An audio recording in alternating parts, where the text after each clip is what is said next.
You're listening to Soap Dirt, the latest in television entertainment news. Hey, Bold and the Beautiful fans. So it looks like Carter is all revved up to do this corporate takeover. And once he pulls the trigger, I've got a list of 5 things I think he needs to do ASAP to cement his and Hope's position at the top of Forrester Creations. It's Belinda from Soap Dirt. And if you're not following us, please click subscribe. And now let's dive in, starting with number 1 item on Carter's to-do list. So number 1.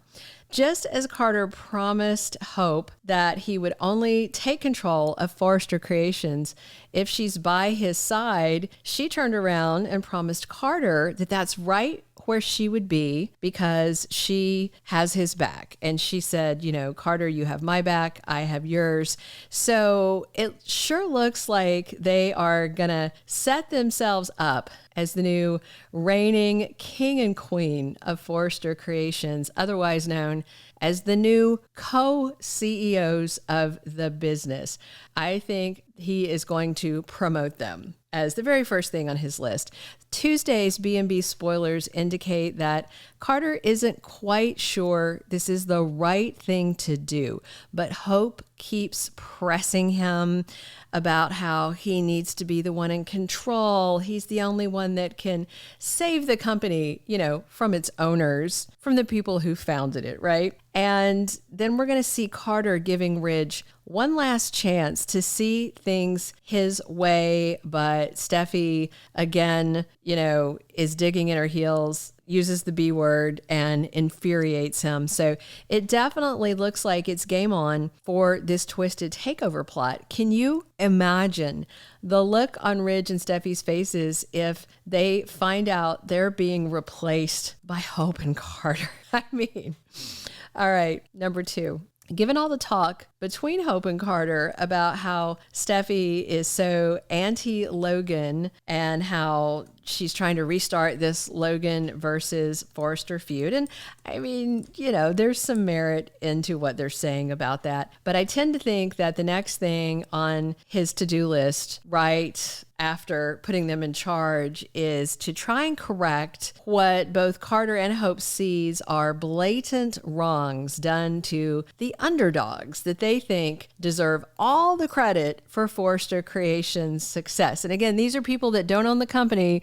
They're paycheck earners, but they think they're entitled to this. So it's just like, okay. So I just suspect that Carter is going to tip the scales in favor of the Logans. And of course, you would expect that because he's got one of the Logan ladies in his bed. Not only do I think Hope will be rehired and promoted as one of Carter's first acts if and when he takes control, if, we're still not sure, right? But if he does.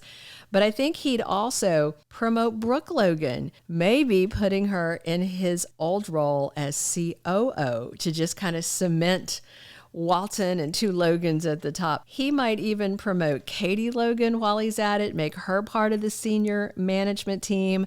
I could even see Carter adding Donna Logan to the management team just to try and force Eric's hand, force him to bow to this new Logan-driven regime.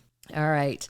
In addition to promoting the Logans and himself, of course, the third item I could see on Carter's corporate checklist is to put Steffy in her place, the place where he thinks she deserves to be, what Carter thinks she's got coming after what she did to Hope. And I'm guessing after Carter and Hope saw that press release about her firing, even though it hasn't gone public yet, that Hope's going to want to return the favor. And if Carter can't fire Steffy outright because of her ownership shares, it just depends on how wonky they're going to get with this corporate plot, you know. It'd be kind of funny if he couldn't fire her if Carter demoted Steffy to something menial or to some position where she was reporting directly to a Logan. Can you imagine Steffy having to deliver mail to the CEO office where she used to work, or to have to take coffee orders, or even even more catastrophically just ironic would be if Carter assigned Steffy to be Brooke's personal assistant. Can you even imagine it? So the next thing I could see being on Carter's agenda, number 4 on our list, is for him to immediately implement his radical plan to shake up Forrester Creations and turn it into the House of Forrester like he wants. The big problem is that this plan involves, buying companies and investing in companies, and that means a lot of debt, which Eric did not want. But if Carter really wants to make this vision come to life, getting contracts signed as soon as possible and taking on that debt will assure that even if the Forresters regain control of the company, they'll have to stick with his new vision because they wouldn't be able to get out of the contracts without paying the debt, and they wouldn't be able to pay the debt without doing what's in the contracts. It would kind of be a corporate catch-22.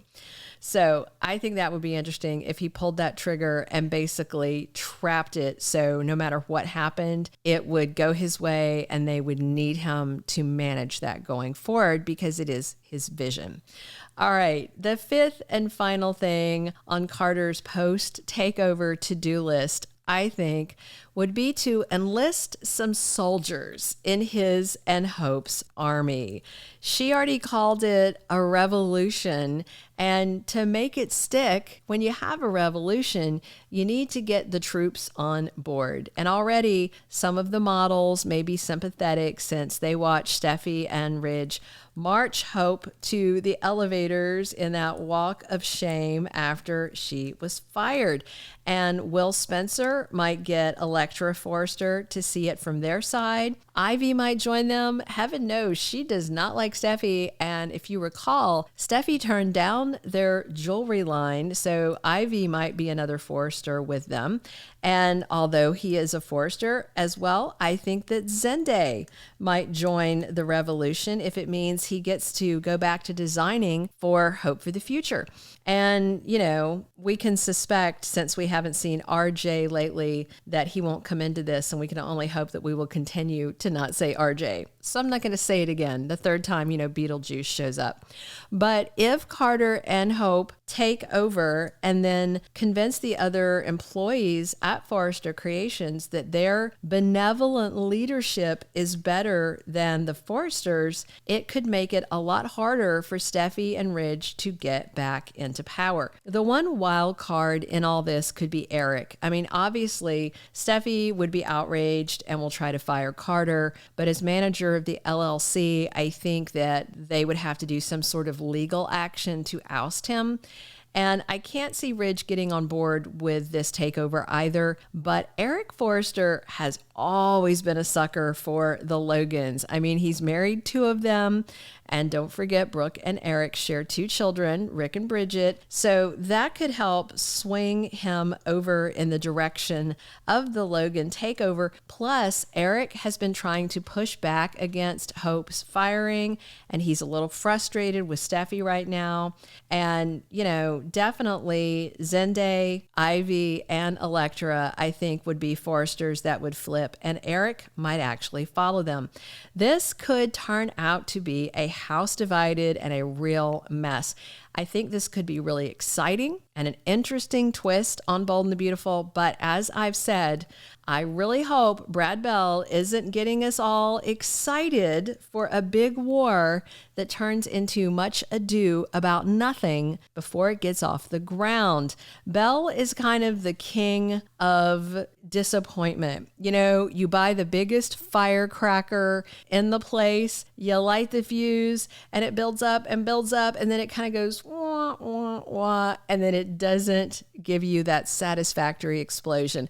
Hopefully, this storyline delivers the bang and the sizzle, but we'll have to wait and see. And if Carter does pull this off, these are the 5 things I want him to do ASAP. Thank you for being a loyal listener. Follow us wherever you get your podcast, because you don't want to miss the next episode. Soap Dirt is on all the major podcast platforms, including Apple Podcast, Spotify, iHeartRadio, and more.